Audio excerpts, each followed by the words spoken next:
This conference will now be recorded. Could we please have a moment of silence?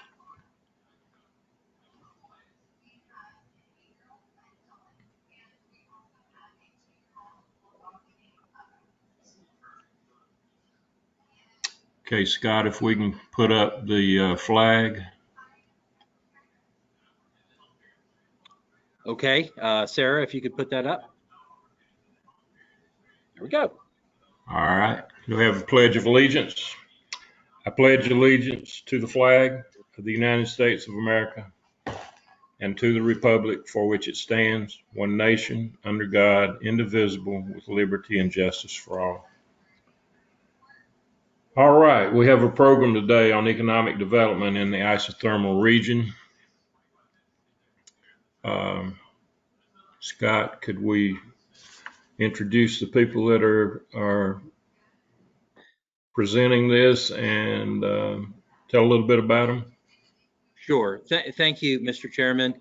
And it's so nice to see so many faces on here. And thanks to our staff here at IPDC, we're learning to operate in this new world. And this is our second public meeting that we've been able to do this way. Special thanks to Steve Lockett and Sarah Kopkin for putting this together and our new platform with GoToMeeting.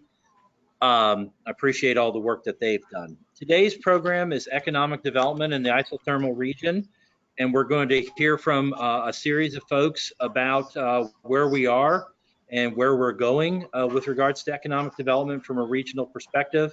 So I'm going to turn this over to our Economic Development Director, Economic Community and Workforce Director, Steve Lockett, who will introduce our guests for today. We have more than just our board here with us today, and we're glad to see so many folks here with us. So Steve, if I'm going to turn it over to you. Great, thank you, Scott, and thank you, everybody. It's good to see everyone. Hope you're all doing well and staying safe during this time. We're going to be talking about a couple of different things that I'm really excited about. We have Hillary Sherman from the Economic Development Administration, EDA, here. We have Matt Raker from Mountain BizWorks. And I'm going to have both of them speak, and then I'm going to talk about kind of what we're looking at doing internally at IPDC over the next year to promote economic development in our region. I think we've done a lot over the last 4 years, and I'll kind of touch on some of that when I get to my part. But first, if I could have Matt, if you would be so willing, I'm going to have you start us off with talking about what exciting things Mountain BizWorks has been doing in our region over the last couple of years. And let us know if you need to be made presenter. Yeah, good morning, everyone. I do have some slides, so whenever it's possible, I can pull those up. Oh, I'm the presenter now. Let's see. I can pull those up if you'd rather. I think I can get this to work.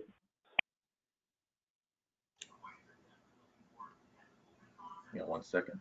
Switch screens here. Okay. Are you able to see the slides now? Yes. Good. Great. Wonderful. Well, again, thank you, Steve. Again, I'm Matt Raker. I'm the executive director of Mountain BizWorks. As of January, I've been in some other roles prior to that. And this is, we're going to provide kind of a final update report on really a pilot project we've been engaged with IPDC and a bunch of regional partners with over the last 18 months. So just as a little bit of background, Mountain BizWorks, we are a community development financial institution. So we're a nonprofit lender focused on economic development, and specifically our area of emphasis is around creating jobs and businesses, small businesses across our region, and we provide access to financing in underbanked communities, communities where and to business owners or aspiring business owners that may have a hard time finding access to capital from traditional sources like banks and whatnot. And that really encompasses a wide range of business owners across our region, because we know banks reasonably are quite conservative in their approach, and especially for young businesses and startups, it can be very difficult to find funding. But we know how important entrepreneurs and businesses are to our economy and job creation and the vitality of our communities. So we really try to help fill that gap. The organization is 31 years old, with offices in Asheville, in Boone, and then we really enjoyed over the last 18 months having a rotating office throughout the isothermal region as part of this effort. Just one of the parts of it. We started with an office which we still have, but due to the COVID environment, we don't attend very much at the IPDC office in Rutherfordton. And then we held, they were, intended to be 1 month residencies in each of the isothermal counties, and some of those extended on for 2 months. We just found that a very fruitful experience to make to better share the resources that are available through a CDFI like Mountain BizWorks, connect with business owners, with community partners, including many of the folks on the call, and try to help put some projects together, help some businesses expand and new ones get started, to continue for the expand opportunity in our region. So I want to share. Well, first of all, I just want to thank our funder for this pilot project that really allowed us to expand our presence in the isothermal region was USDA Rural Development. So we're very grateful for their support and guidance along the way. And then this really wouldn't have been possible without IPDC reaching out and having worked with all of you to identify small business and access to capital as a vital goal and need for the region, and see how can we leverage these resources and better make those available in the region. So can't say enough about working, Scott, with you and the team, and even several of the board members as well, to really help move this project forward. Y'all have been great advisors and connectors, and just have such a great platform supporting your region. So we're very grateful for that. Let me see if I can minimize this on my screen. No, hang on one second.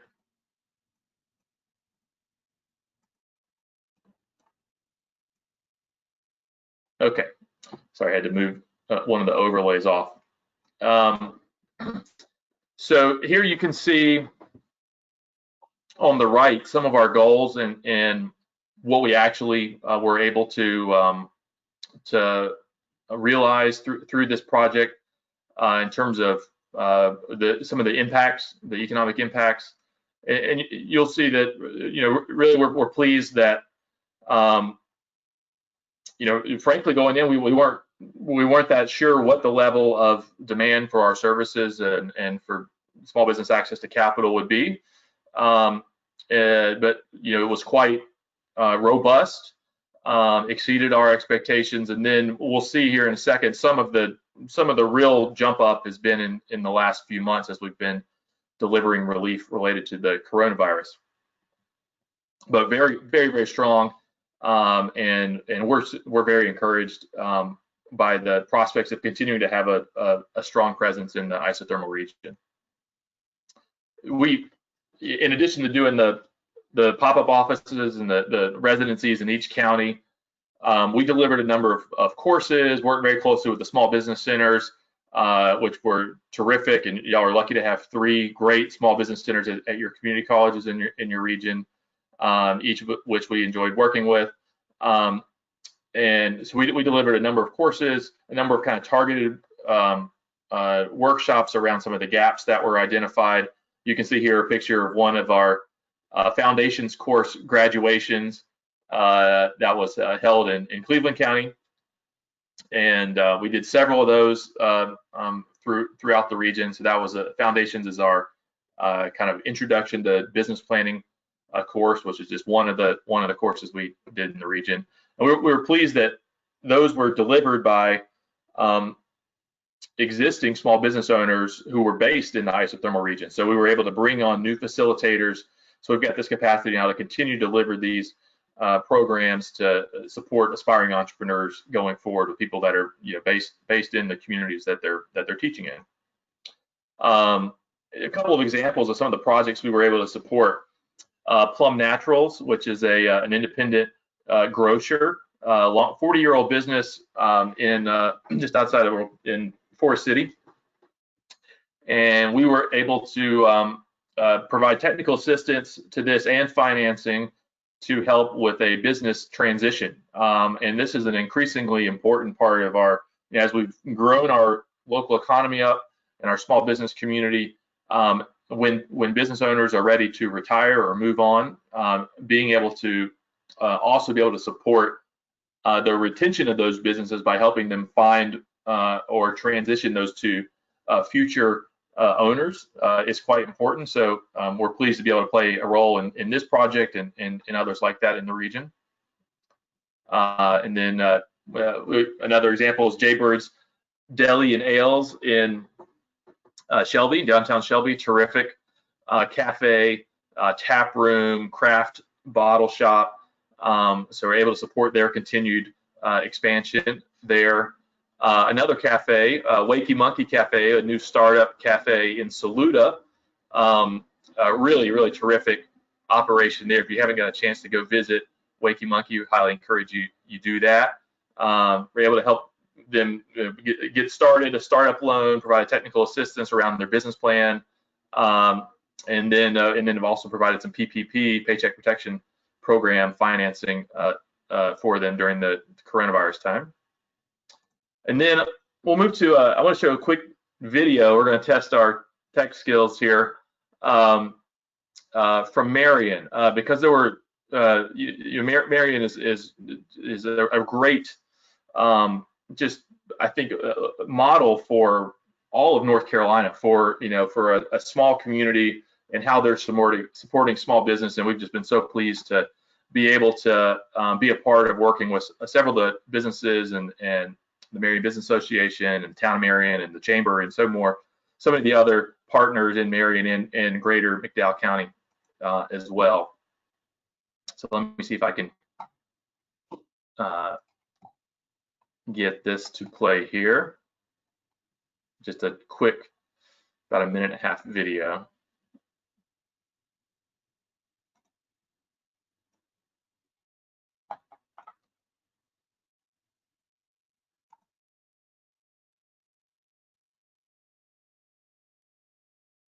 There, 1 second.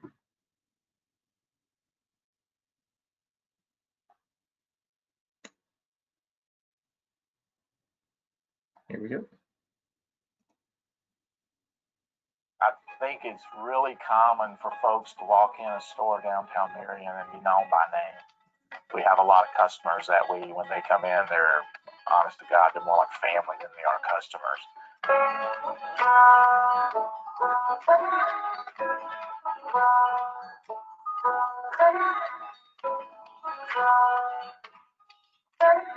I started a home brewing back in 2011, and I think every home brewer's dream is to open a brewery. Yeah, I've been here for 22 years. My kids were born and raised here. I was very attracted to the idea of making new history with the ice cream. I would look up at this wall right here, and I would just feel like, I was gonna say Burrito Brothers there one day, and I figured if I try it now and it doesn't work, at least I tried. I was here during the Depression in 2008, and McDowell County became a ghost town. This is my town. I grew up here. I want to do something about it. The town just being kind of dried up and left behind, but we saw it as an opportunity to come in and really maybe drive in some tourism and bring back some life. Honestly, we were thrilled. Once we started looking downtown, we had conversations that made us feel like, yeah, that is something we want to be a part of. Somebody on their own can only do so much, but we were growing faster than we can keep up with it. Mountain Business, they helped us out, say, what do you guys need? Without that business, I don't see it happening like it did at all. What you see downtown Marion has really changed in a very short amount of time.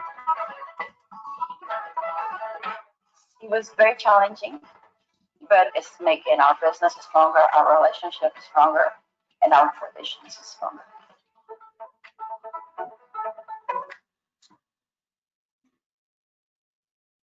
All right, I'll share the link to that as well, so you can watch it and share it as you might like to. I know it can be a little bit laggy on the GoToMeeting, but just really nice story of just one community. But we'd love to do videos like that in several communities, because it just captures, I think, so much of the entrepreneurial spirit and the committedness of these business owners to creating opportunity in their town. So. Terrific. Here's just a few of the types of partners that IPDC helped us connect with, and we were able to work with.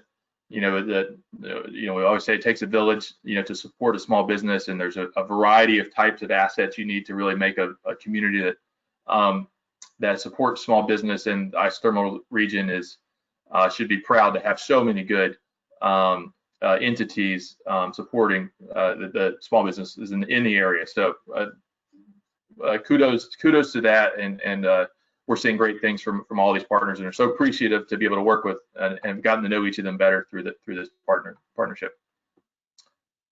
So over the last 6 months, it's been a very trying time, as we know, for businesses across our region. It's been the biggest crisis ever faced by our business community, and this was obviously nothing that we could have planned. But I want to show this. It just highlights, I think, one of the unintended impacts this project has had. Being able to establish a lot of these relationships really positioned ourselves and many others to be able to communicate about emergency relief efforts very early on, as quickly, and to get those out in the community. And none of this would have been possible without the 18-month project and the collaborations we've been doing with IPDC over recent months. So you can see the orange column is kind of what we did up until March in terms of COVID. So we had met all of the project objectives there, but then you can see COVID just stunning and just representative of the tremendous need that there was. So 77 loans, over 2 million deployed, and almost 380 jobs retained or sustained. So again, that was it's down to the, it just highlights the importance of doing this work and having this capacity in our communities. I'll just mention, we know we're not through this pandemic yet. There's a tremendous amount of uncertainty. We've got a fall and a winter coming up, which is going to pose a lot of challenges. So we're continuing to stay very vigilant on this. I want to thank Hillary. She may be sharing this, but we've just received some funding from EDA to expand a revolving loan fund facility that's going to provide some additional capital and flexibility for businesses in West North Carolina, including in the isothermal region. So that's one resource we're going to be announcing soon. The North Carolina Rapid Recovery Program is open and is a really great statewide resource for small businesses that need that relief. And we expect there'll be a couple other programs that'll be announced in the coming months as well. So we'll continue to share those with Scott and through our channels as well, so we can get the word out on those. So what do we see as next steps? This is important, and we'd love your feedback on this. So it's really been a tremendous experience for us, and we see that there's great opportunity to continue to build on this. And so we're committed to maintaining a presence in the isothermal region and continue to grow on that. So we've had a part-time isothermal regional manager throughout this project, and we look forward to continuing that. It'll be a new person because we're having a staff change. Mariah Heaney is growing in some other roles within the organization. She'll still be engaged and lives in the region, but we'll be looking to add an additional staff capacity in terms of isothermal to better serve the area moving forward. Some more details on that soon. And then you really want to continue to work with IPDC. The more we get to understand the region, I think we're starting to see some of these bigger opportunities as well, and where some of the gaps are, and how can we work together as a community to a lot of times the capital's there. We just need to organize it into the right facilities and the right vehicles to be aligned with what those community priorities are. So I think as you go into your SEDS initiative coming up, there'll be some really interesting things we can hone in on to continue to move small business and entrepreneurship forward. We are coming up on some rotating of some board seats, so we definitely want to continue to see maybe get some representation on our board from the isothermal region. We don't currently have someone on our board from the 4 counties, and then just continue to work with the businesses that we've connected with and help them continue to grow. So all in all, I think we've been really thrilled with it. I think there's still definitely gaps. There's important work to do, but overall we're very optimistic about the experience thus far and what the future holds. So Steve, I'll turn it over to you, and happy to take any questions now or later. Great, Matt. Thank you so much for this presentation. It's been a real pleasure working with you and Mariah over the last 18 months on this project. I love that video about Marion, and I love these results. I'm really glad that through this USDA grant and our partnership, we've been able to help so many communities and businesses. It's unfortunate that COVID has hit us, of course, but it's also good to see Mountain BizWork really engaging and stepping up and helping companies during this difficult time. So thank you for your work and for everyone on your team. And we look forward to really moving forward on these next steps here to keep you engaged in the isothermal region and moving on to next steps to make it an even bigger and better impact. So thank you very much. I think I'm going to hold off if anybody has any questions till after we're done with our presentations. But if you do have one, I believe there is a chat function where you can put the questions on there, and I'll come back to them after both Hillary and I have spoken. So Matt, if you can just hang on for a little bit longer, I appreciate that. Hillary, thank you for coming. Good to see you. Please, let's chat about the EDA. Check your mute. Yeah, great. Thank you. There you go. Perfect. So good afternoon, everyone. It's a pleasure seeing so many familiar faces. I really appreciate the time to be here. I was asked to come and share a little bit about what EDA is doing regarding resiliency and economic development. So if you go to the next slide. I thought it's always helpful to kind of start off with a definition of what resiliency means. We've been talking about it a lot in the last 6 months as it relates to COVID, but the state has really been through a lot in the last 5 years. We have been working very actively in the eastern part of the state, supporting recovery from Hurricane Matthew, Hurricane Florence, across the state, and recovery from Hurricane Michael or Tropical Storm Michael, Hurricane Dorian, and now COVID. And so I think there's a universal understanding now, probably more so than there was even 6 months ago, that resilience is critical to economic development. And resilience is not only withstanding an event that is natural in its origin, but it's about being able to anticipate, withstand, and bounce back from those diversity of stimuli. Next slide, please.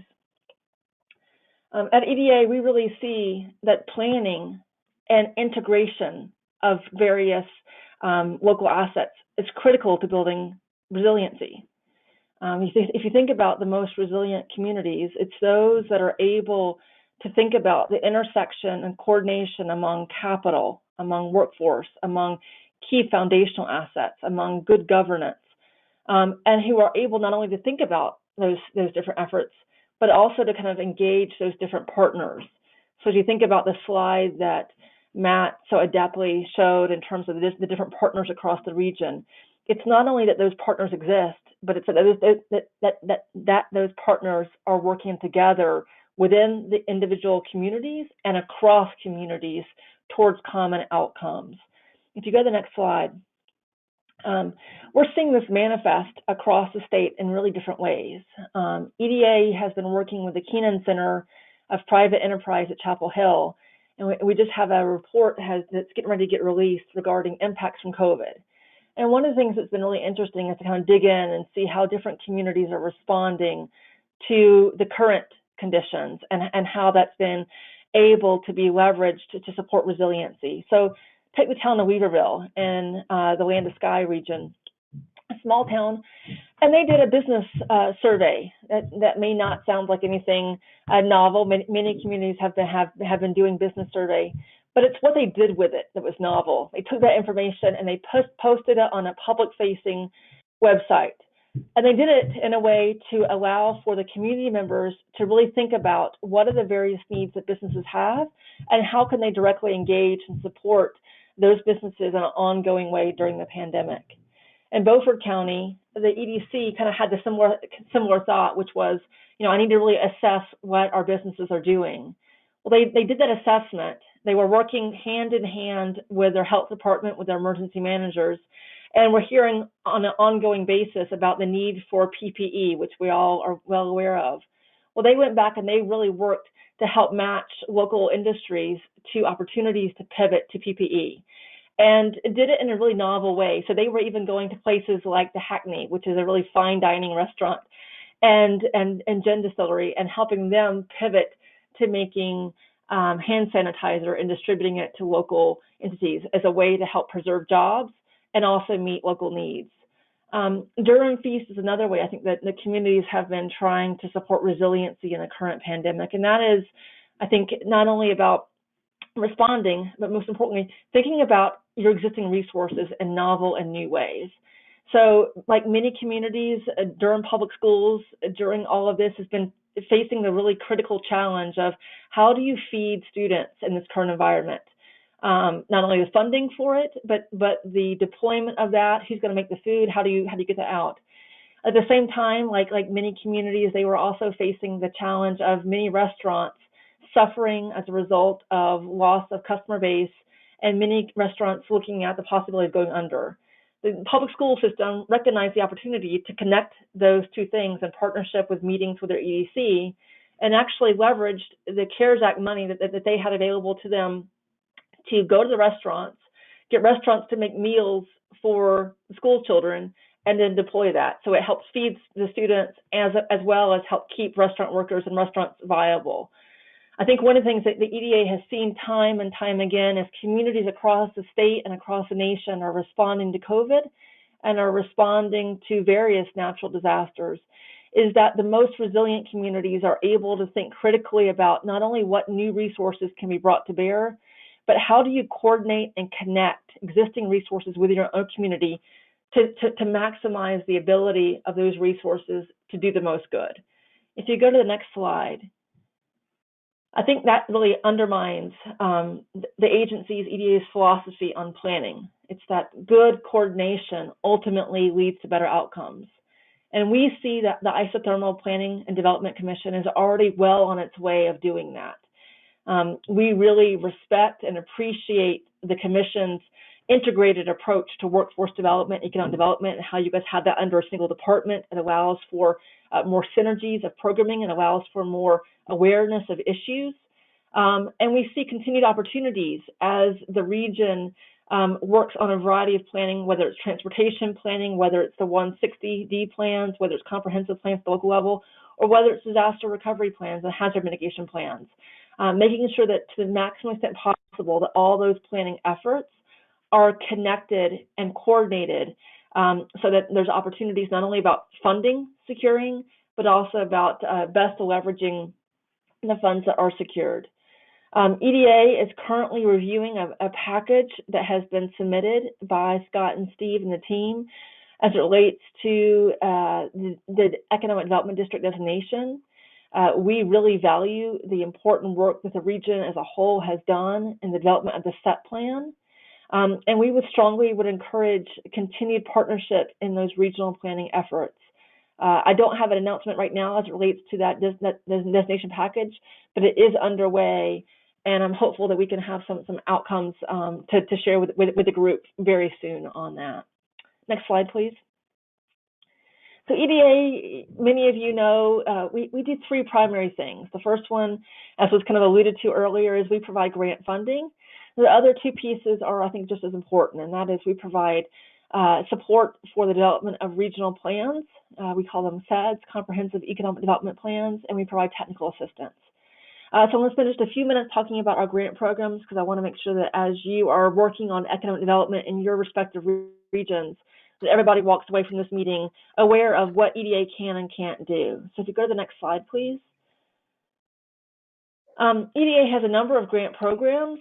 The two biggest programs that we have available in terms of funding available are our Public Works program and our Economic Adjustment Assistance program. So I'm going to speak mostly to those programs today. If you go to the next slide, please. In order to be eligible for these programs, you basically have to be a local government, a community college, or a regional development organization. We can fund nonprofits, but those nonprofits have to be working in collaboration with a unit of local government. We do not fund individuals, and we don't fund for-profit companies. So Mountain BizWorks, for example, Matt mentioned they are a recipient for us. One of the really important considerations that we looked at is the strong partnership that they have with local governments across the region, and that's one of the key considerations EDA does look at. Next slide, please.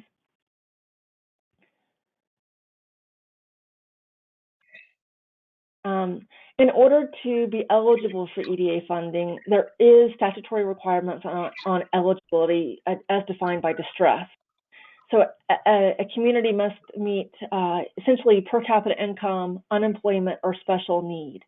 One of the things I want to stress here is that some communities may not meet a per capita income or an unemployment rate. It may have an economic development project that's in an opportunity zone that is eligible for EDA consideration.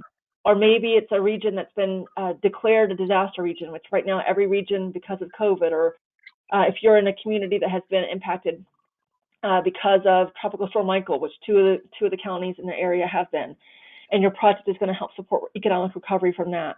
Those are potentially eligible areas where EDA can do work. So there's a multitude of ways that EDA considers eligibility as we work, and I look forward to working with you to at a potential project and explore how it fits into eligibility. If you go to the next slide, please.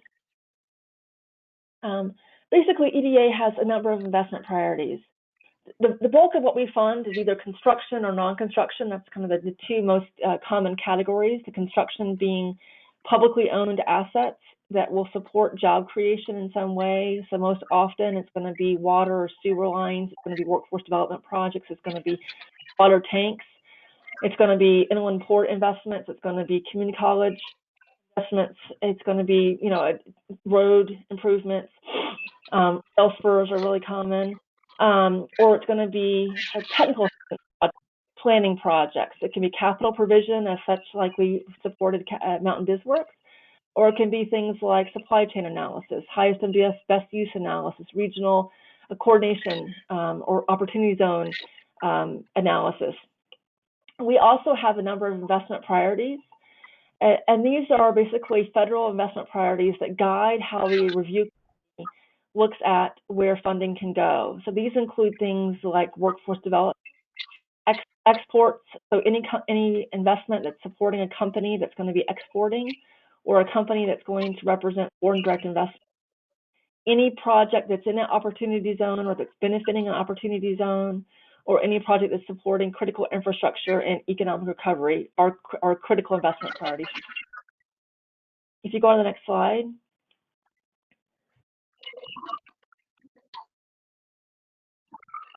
It does require matching share, like many other federal investment, federal programs. For construction projects, those match dollars are generally going to be 50%. For non-construction projects, it's generally going to be 50% as well, although the sources can differ. Construction projects generally have a cash match requirement, and non-construction can be cash or in kind. There's a lot of kind of details on this. I think the most important takeaway is that EDA provides grant funding to support economic development activities, and I'm here and I work very closely with Steve and Scott to support application development. We haven't had any recent applications beyond Cleveland Community College for a little bit of time, and we would love to support you as you are working on your economic development project. So continue to feel free to reach out to Steve, to Scott, to myself, and we will look forward to looking at that. And I want to show you a couple of examples of some recent investments we've made in other parts of the state to kind of give examples of that. Let's go ahead and next slide, please. Next slide. I'm going to jump on a couple. Let's jump past that one. Jump past that one. Okay, so here's a couple examples of ones. So we funded Halifax Community College on the last slide. This one is the City of Shelby. We provided resources for the new water tank and booster pumps that was supporting Clearwater Paper Corporation. If you go to the next slide. We help support renovations of a vacant Highland Myers furniture store in Tabor City to support a incubator in that downtown area. Next slide. We help support the formation of the Carolina Textile Network that was really about kind of connecting latent capacity to entrepreneurs. Help support Mountain BizWorks, as was previously mentioned. Go next slide. And there's my contact information. Again, EDA is here to really help support. In addition to the grant programs, we provide technical assistance. So we do that in a wide array of resources. One of the most common ways is EDA provides funding to a network of university centers. And so we have 3 in the state: Fayetteville State University, Keenan Center for Private Enterprise, and Western Carolina University. And there's a lot of times where we get inquiries from communities or from businesses. Maybe they need prototyping support. Maybe a community needs assistance for doing a recovery plan. And maybe we can connect the resources of the university to an individual community need outside of our grant program. So we're happy to do that. We also provide a lot of data to communities and are happy to help provide that as well. So I look forward to learning a little bit more about individual needs, and hope that you feel free to reach out as you have requests or as you have economic development opportunities. Great, thank you, Hillary. We really appreciate it. We know that you and EDA are a great resource for our region, and we will continue to look to you as a partner. And as soon as we become an EDD, we'll tap into even more awesome programs to help our region out through EDA. Thank you, Hillary. Cool. All right, I am going to talk about kind of following up both Matt and Hillary. I want to talk about our planning for our new regional economic development strategy, or our new CEDS. I'm going to be sharing my screen if I can. Sarah, can you give me permission?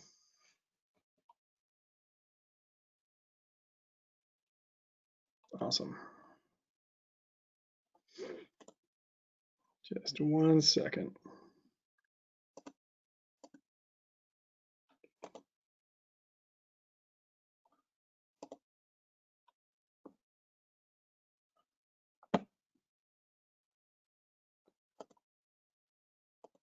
Okay. So what I want to go over with you all today is our new planning for our new CEDS, our new comprehensive economic development strategy. What is a CEDS? A CEDS is, actually I need to move all my stuff over. Kind of, Matt, I see what you meant. It's stuff blocking the way here. The CEDS is a comprehensive economic development strategy for a region. It really drives economic development planning for the entire region as a whole, and serves as a framework for bringing partners together to generate jobs, diversify the economy, and spur economic growth. What we really want to do through the SEDS process is not only develop this plan, but really maximize our economic potential.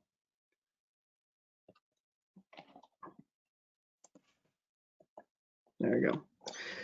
Why do we need this?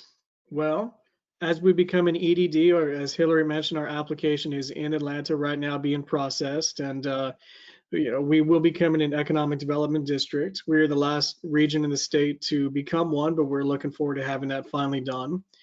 The SEDS needs to be done every 5 years, and it allows us to access federal grant programs through EDA and some others.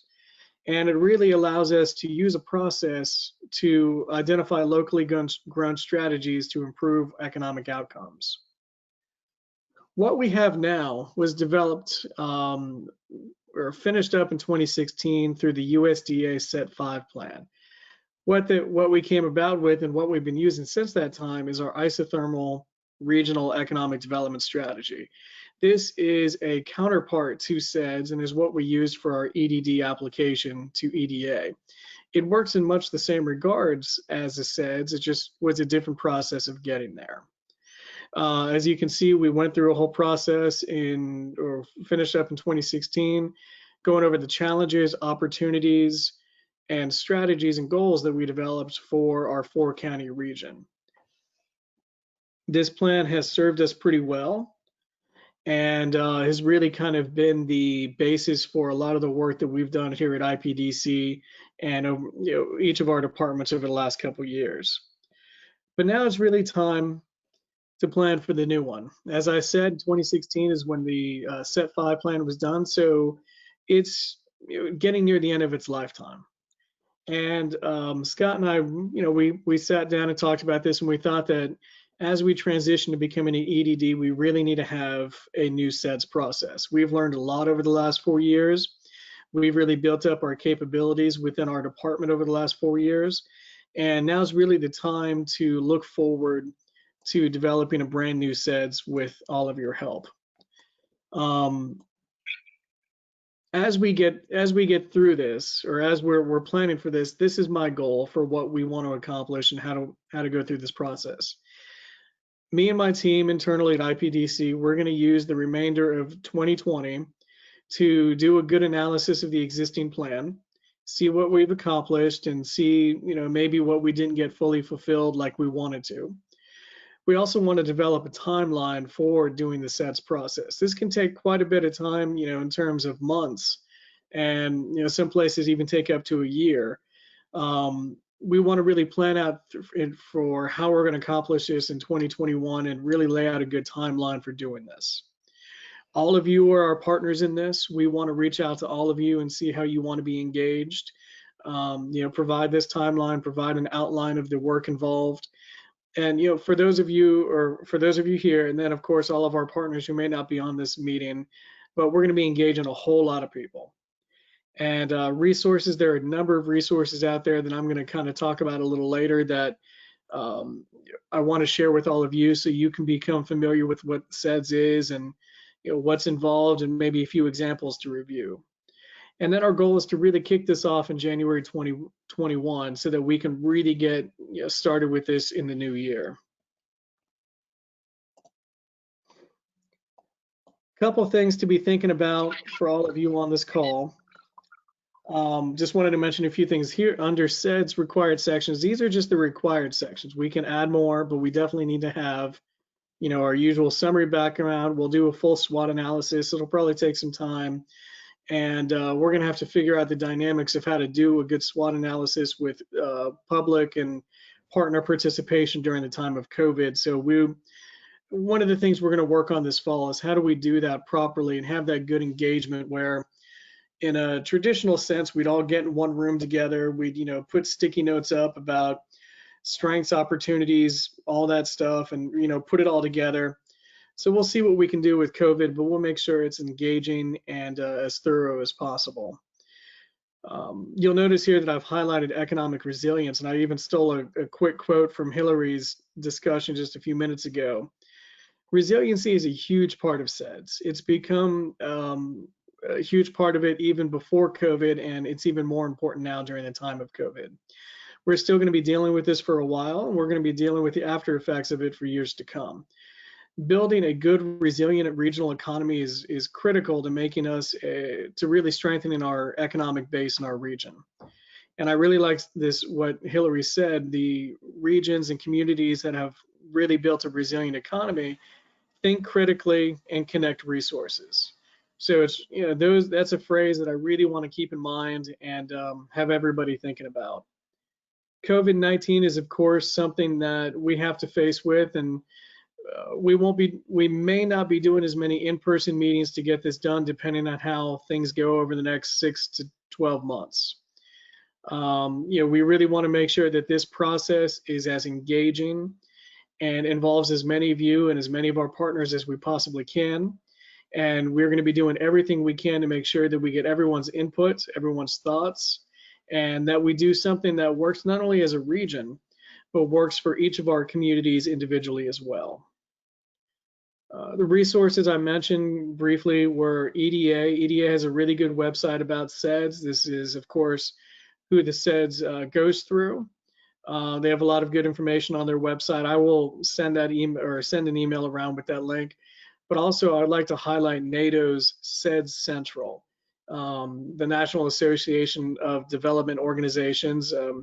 IPDC is a part of this, and I believe Scott's a board member for NATO. And SEDS Central is a really good resource. It's just, I believe it's sedscentral.com or .org.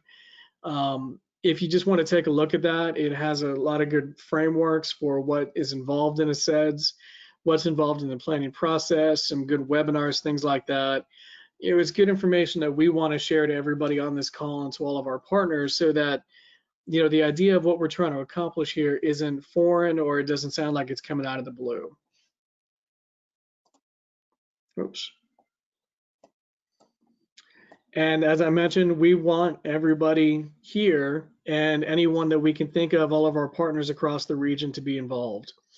Not only do we want people to be involved putting in their input, but we're going to need leaders and champions to help us through the process. We're going to need people to help us lead meetings, lead breakout sessions, really champion the process. And that's where you all as board members really come in handy, and really, I hope you'll all be willing to be champions of this process, because I think this is really going to positively impact our region.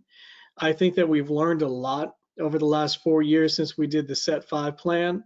I think our new SEDS that we'll be developing is going to be even better. I think it's going to be more inclusive. I think it's going to be more resilient. And I think it's going to really showcase more of what we can accomplish as a region. So I will be reaching out to all of you in the near future about this. And I know I went through that really quick, so I'd like to open it up to any questions about what I've said, any questions for Matt or for Hillary. And really look forward to working with you on this process. And I think it's going to be a really, really good process for everybody.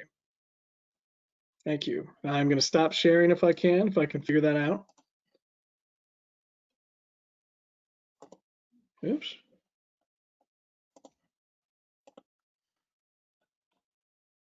Great. All right, that's all I have. Are there any questions for myself or Hillary or Matt at this time? Steve, this is Bob. Not a question, but Hey, thank Matt for all of the great work that Mountain BizWorks has done in Marion and McDowell County the last few years. And it's great to see some of our awesome local businesses being recognized. It's been a great team effort here. We've got some of our team represented here on the call. Kim Effler and Steve Bush from the McDowell Chamber of Commerce, Heather Cotton, our planning director, and other agencies have partnered as well. But we appreciate so much the support of Mountain BizWorks. Thank you, Bob. We're big fans of McDowell County and all the good things you're doing, and happy to be a part of it. Thank you.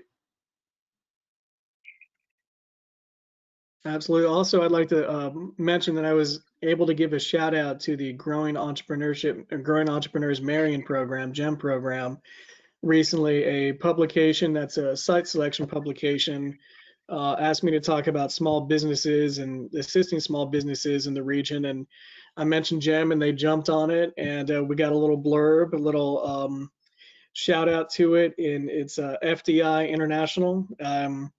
It's just a site selection magazine, but anytime that we can promote all the great stuff happening across our region, and especially something like the GEM program, I'm just super excited about.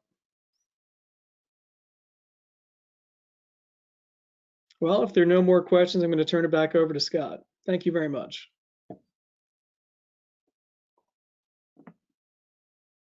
Thank you, Steve. I'll just do one more ask around because I saw faces nodding and things like that. Are there any other questions or comments or concerns in our economic development section? Because what we have next is we go into our meeting. So want to give anyone an opportunity to talk. I think, Steve, you and Kim had something you wanted to talk about for a sec. Is there anybody else who has any other comments?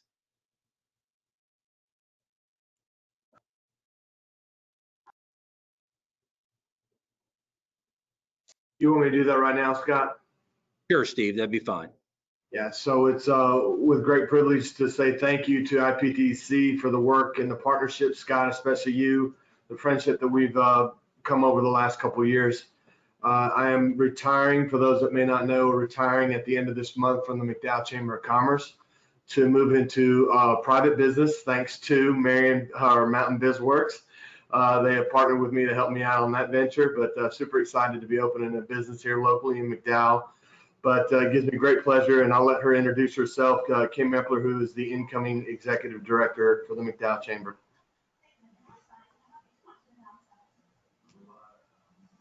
Hi, everybody. I look forward to working with you all. Thank you, Kim. Thank you, Steve. Thank you for the partnerships. I can't tell all you folks enough. It has been throughout the entire region, in Rutherford County, in Cleveland County, Polk County, McDowell County. There have been people stepping up in the private sector to want to expand their entrepreneurial spirit. There have been public agencies that have been partners with them. And then, of course, we have our friends at EDA, Mountain BizWorks, the CDFI, and others. USDA has been at the table. ARC has been at the table. So we really do appreciate it. Those are the resources we try to bring to bear throughout the region. And we look forward to the SEDS. Think about it as our 5-year review of our SET 5. We're going to now transition into a comprehensive economic development strategy, which I think is good for the region. And thank you to the board, IPDC board, for the support of becoming an EDD. This has been a 20-year process. I just want everyone to understand that. This has been going on for a long time. So we're really excited. Steve, best wishes to you and good luck in your business. Kim, we look forward to working with you. Matt, thank you for your continued support. Hillary, as usual, you guys are just a great partner with us, and we really do appreciate it. I'm going to turn my time back over to the chairman, who's going to then take it from here into our meeting. Mr. Chairman. Thank you, Steve and Hillary and Matt, for the program you put together. Appreciate it. We're getting ready to start our regular business meeting. So any of you that want to drop off and not attend, you feel free to. You can stay if you like. So we'll wait just a minute or so and give those who want to drop off a chance to drop off.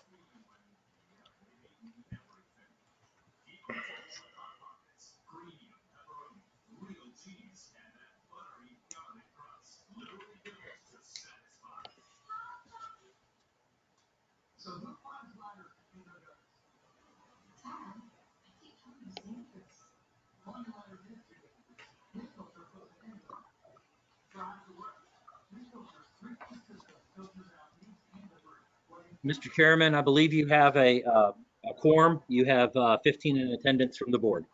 Great. One thing I'd like to bring to your attention and for your thoughts is Ted Owens, who's been a long time servant to the public in Polk County and various and sundry ways, passed away, Scott, a couple of weeks ago now. Ted was on our board and our executive committee. We'll have to replace him. And just wanted to let you know he'll be missed. Okay, we'll call our regular meeting to order. First item is the approval of our June 9th minutes. I would entertain a motion to approve those minutes. This is Bob. So moved. Thank you, Bob. Do I have a second?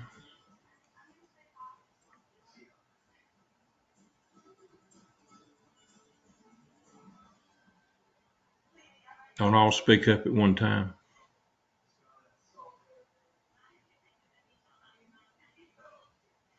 Doug Bridges, second. Seconded, Fred. Couldn't get Thank you. unmuted. All right. Thank you, Doug Bridges. All in favor say aye. Aye. Aye.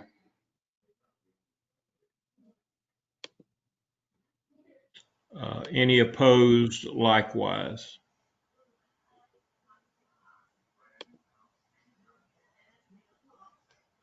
Okay, Scott, the ayes carry it. Thank you, All sir. right, next is our quarterly financials. Thad, it's your show. All right, Sarah, I think you have those. If you don't care to pull those up, there's just a couple of things we need to go through.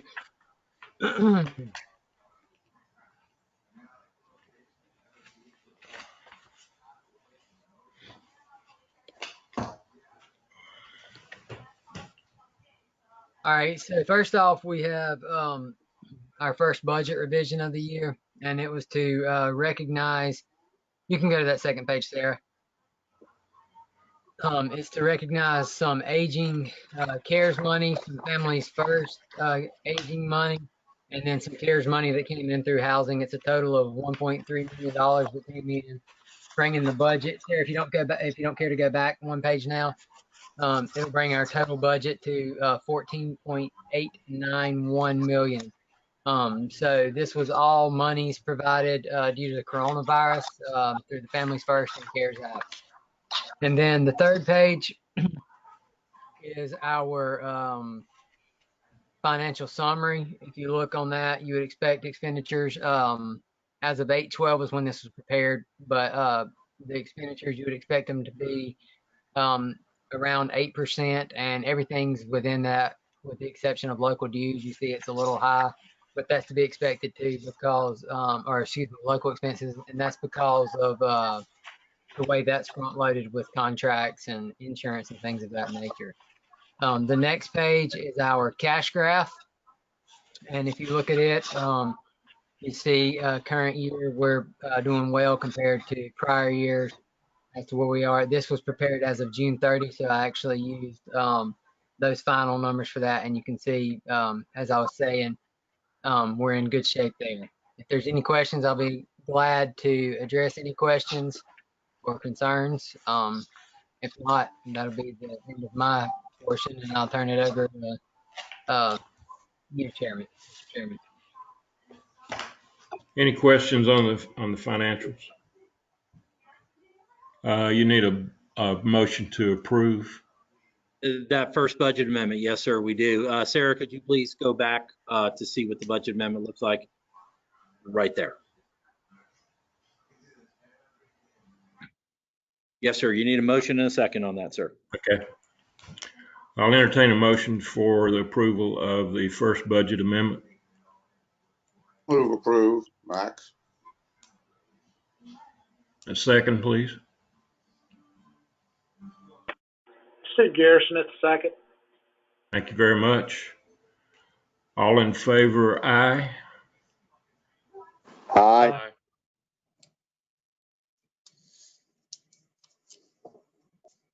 If you're opposed, like sign. Okay, ayes carry, no opposition. All right. Next Do we have another budget request, No, Scott? sir. No, sir. Is that That's it? it. That's it for Yes, the sir. budget. All Yes, right, sir. the 5-year housing plan. Yes, sir. We actually have Steve and Sarah on the line with us today if we have any questions. But essentially, our Section 8 plan, the Housing Choice Voucher Program, every 5 years has to have an updated housing plan. So our staff has actually been tasked, Steve's staff has been tasked with putting together the 5-year housing plan. The board, the executive committee at our August meeting named a resident advisory board. That has happened. Those letters have been mailed, and Sarah and Steve and team have met with them once already for their input on the 5-year plan. The 5-year plan will become the basis that we use when dealing with housing and urban development for our dollars for Section 8. You all know that we currently have a housing task force that is looking into the broader picture of housing beyond just Section 8 or those who might need it. So that 5-year plan, it's staff's intent to kind of use that as the baseline for the bigger work that the Housing Task Force is doing. Housing Task Force is going to go into a variety of areas. They're going to talk about median income housing in our region, which is lacking severely in the region as well. One of the things that we found out in our housing presentation last November was that we just have a need for housing stock in general in the region. So we want to use that 5-year housing plan to qualify and continue our Section 8 program, but also make sure it is connected to the region-wide understanding of where they want to go with housing. We also want to make sure that we are preparing it and connecting it with the state consolidated housing program. In the state of North Carolina, the Housing Finance Division and CDBG, which is doing housing again to a limited degree. We're doing one project in Rutherford County right now, for example, in what was the old scattered housing or the neighborhood revitalization programs. The state is responsible for what's called the consolidated housing program. And so that is where we will try to tie our baseline, what our group wants and needs to do, our region needs to do with regards to housing, and then make sure that we're connecting with that consolidated housing plan as a basis. In our 5-year economic development plan in the set 5, one of the basic principles of all of this is that housing, transportation, workforce, and training development for workforce have all been part of the pathways to economic success. It is also a barometer for how we are able to manage and maintain and continue to maintain our assets in water, sewer, roads, and other types of and broadband in our region. So just wanted to give everyone just a brief update. We have to have this plan done, and this board will need to see that plan. I'm not sure if Sarah and Steve plan to use you guys as a focus group, but I do know that they intend to come back to you folks with our plan that we will, in the end, need adopted by this board and then submitted by calendar year's end to HUD to serve as our 5-year plan. Steve, Sarah, did I miss anything? No, I think that captured everything. As Scott mentioned, we're working with the housing department to develop the new 5-year plan, which will meet all the HUD requirements, will match well with the state consolidated plan, and will work with the housing task force to serve as a baseline for a larger regional plan. We will have the public hearing on November 18th.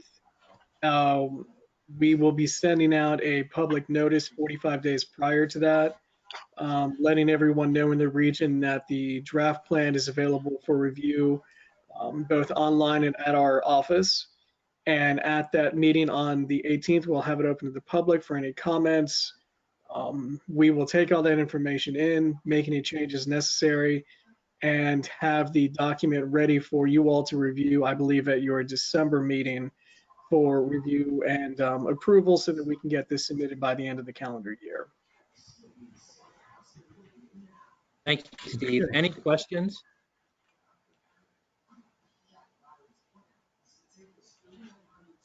Anything else, Scott? No, sir. That's all we have other than to announce the mayors and chairs. We have Scott Niesler with Kings Mountain, and we also have Carol Pritchard, who is sitting here from town of Lake Lure. So they're going to end up being our co-chairs to get our legislative matters put together for our regional legislative approach. You know, we always do the breakfast in January, February of the year. We still plan to do that. It will be the start of the 2-year budget cycle for the state, so it'll be important. This is their long session. So we'll have 2 chairs, one from each side of the area to do that, and we will be putting out an announcement about that. I really would like to have a live luncheon date. We'll see how that works out. But, you know, we'll just deal with issues as we see. But I'm really glad to have both Scott Niesler coming back on and a new person, the mayor of Lake Lure, Carol Pritchett, to be those co-chairs as we develop our legislative agenda and work that process through. Great. That's all Thank you very much. All right, our next executive committee meeting will be November the 12th at 12 noon, hopefully at the Rutherford office, but we will announce where it will be. Yeah. The next full meeting is December the 15th. That will be an annual meeting with Christmas luncheon, time and location to be announced. Does anybody else have anything that they want to bring to the attention of everybody? Any special things going on in your area?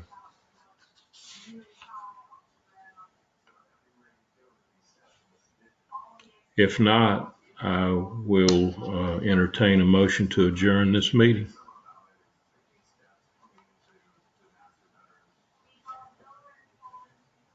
This is Bob, so moved. Okay.